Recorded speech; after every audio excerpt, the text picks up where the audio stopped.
الحمد لله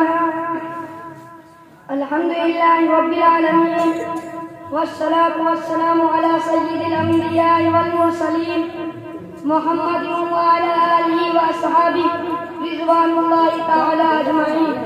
أما بعد، فأعوذ بالله من الشيطان الرجيم. بسم الله الرحمن الرحيم. إنا نحن نزلنا الذكر وإنا له لحافظون. وقال رسول الله صلى الله عليه وسلم: خيركم من تعلم القرآن وعلمه، أو كما قال عليه الصلاة والسلام. مسلمانوں نہ گھبراؤ، خدا کی شان باقی ہے. مسلمانوں نہ گھبراؤ، خدا کی شان باقی ہے. ابھی اسلام زندہ ہے، ابھی قرآن باقی ہے. برادران اسلام اور محترم سامعین کرام، میں اس پرنور اور متبرک محفل میں متبرک کتاب قرآن کریم کی عظمت و فضیلت پر روشنی ڈالنے کی جسارت کر رہا ہوں.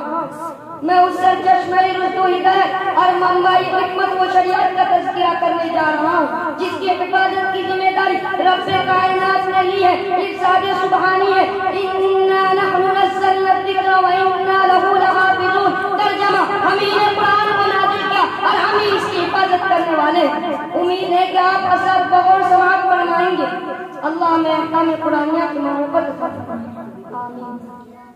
جب اہل مکہ نے قرآن کریم کو کلام اللہ کی کتاب سے نہیں نوازا اور معجزہ ہونے کا انکار کر دیا، اس کتاب کا انکار کیا جس کے بارے میں ارشاد ربانی ہے: لا ریب فیہ، اس میں کوئی شک نہیں. تو رب کائنات نے تمام قصائے عرب و بلغائے عرب سے چیلنج کیا کہ تم ایک تو نہیں بلکہ بہت سارے مل کر بھی اس قرآن کی جیسی ایک چھوٹی سی آیت بھی نہیں لا سکتے اگر تم اپنے قول میں شادی کو لا کر دو.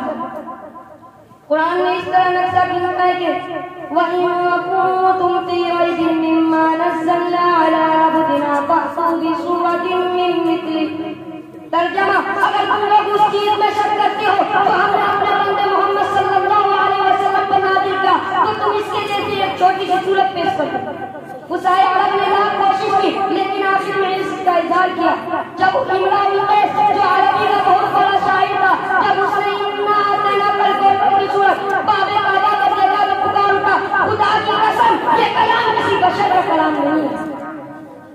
برادران اسلام، آئیے میں آپ حضرات کو عظمت قرآن سناتا ہوں. جب کسی آدمی کے بارے میں یہ اندازہ لگانا چاہیے کہ یہ حاصل ہے اہمیت پر، یہ ثابت ہے یقینی، تو اس کے متعلقین پر نظر ڈالے. اگر وہ صحیح ہے تو وہ شخص بھی صحیح، اگر اس کے متعلقین بدے تو وہ شخص بھی بدے.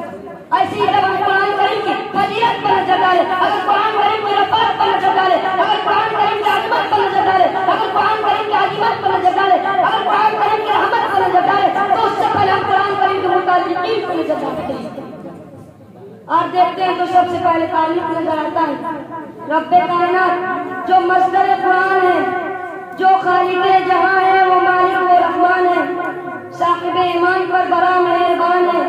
یہی ہمارا ایمان ہے. جو اس کا منکر ہے وہ شیطان ہے.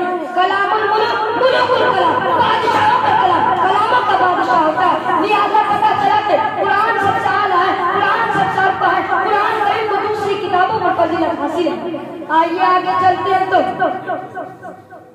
دوسرا تعلق نظر آتا ہے لوح محفوظ، جو ایک تختی ہے جو عرش کے اوپر ہے. غور کرے جو عرش کے اوپر ہے، جس کی رفعت میں کسی کو کیا شک ہو سکتا ہے، جس کی فضیلت میں کسی کو کیا شک ہو سکتا ہے، جس کی عظمت میں کسی کو کیا شک ہو سکتا ہے، جس کی علویت میں کسی کو کیا شک ہو سکتا ہے.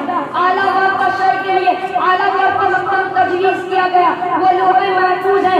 آئیے آپ متعلقین پر نظر ڈالتے ہیں تو قرآن کریم کا تیسرا تعلق نظر آتا ہے لیلۃ القدر. اس لیے کہ لوح محفوظ سے قرآن کریم کو آسمانی دنیا پر اسی رات میں لایا گیا. یہاں پر نہ جبرائیل واسطہ ہے، یہاں پر نہ میکائیل واسطہ ہے، نہ اسرائیل واسطہ ہے، نہ اسرافیل واسطہ ہے.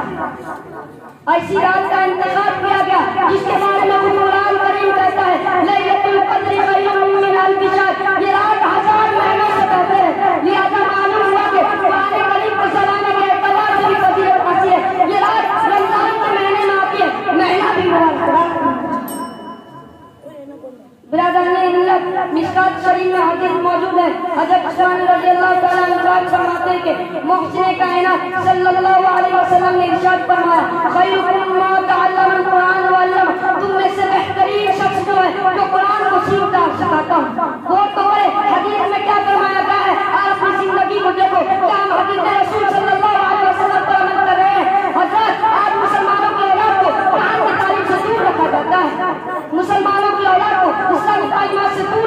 سکتا ہے. مسلمانوں کے اولاد کو فرنگیوں کی تعلیم دی جا رہی ہے. آج مسلمانوں کے اولاد کو قرآن سے دور اور انگریزی سے قریب کیا جا رہا ہے. یاد رکھیں کہ ہم یہ نہیں کہتے انگریزی آپ دوسری زبانوں کی تعلیم نہ دیں، ضرور دیں، لیکن سب سے پہلے ہم مسلمان قرآن و حدیث کی تعلیم دیں. برادران عزیز، اگر ہم موجودہ حالات جو جہالت و گمراہی اور ذلت و زوال سے پورے اس کو تبدیل کرنا چاہتے ہیں، اور کامیابی و کامرانی اور سماجی و اخلاقی مسائل کو حل کرنا چاہتے ہیں، تو قرآن کو رہبر بنا، قرآن کو مطلوب بنا، فرمان رسول کو دستور حیات بنا، تعلیمات اسلامیہ پر عمل پیرا ہو، قوانین قرآنیہ کو اپنا ہادی بنا. اب شعور میں غلفان بدلنا ہوگا، اب شعور میں غلفان بدلنا ہوگا، جس میں گردش نہ ہو وہ جام بدلنا ہوگا. اللہ تعالیٰ ہم سب کو آیت قرآنیہ اور تعلیمات اسلامیہ کو اپنا رہبر بنانے کی توفیق عطا فرمائے. آمین. وما علینا الا البلاغ.